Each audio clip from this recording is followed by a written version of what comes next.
Kau tak cakap dari mula. Termarah. Motor baru dah Jack mah. Jen dia resek dik. Rusak cat aku.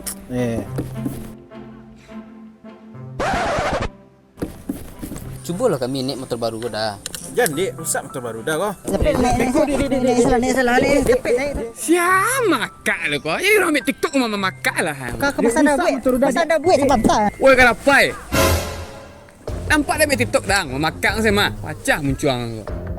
Anglah kadang-kadang, yang boleh anak-anak yang lain. Anglah motor kadang ikutnya. Tong beja mati go. Kini zaman lah canggih. Antolak saya maksimal lah. Aplikasinya mudah digunakan tu mak. Mencari harga terjangkau tu. Cara pasarnya mak. Kalau rami yang rasanya pilih car lah. Tanda tujuan alamat engkau mak. Dan cik lai. Jangan lupa pakai kode promo Saparo Gilo. Iaitu Saparo. Dapat saldo 1,000 untuk pelanggan yang baru aktivasi atau untuk pelanggan Maxim yang anda menggunakan Maxim selama 3 bulan belakangan kau. Kini yang tunggu tu tiba beranjak sekolah. Iya dah. Mengadu dia melalui TikTok saya. Cam cuang. Untuk awak pasal Maxim kau dah. Tah lah dik. Iya nak. Marah emosi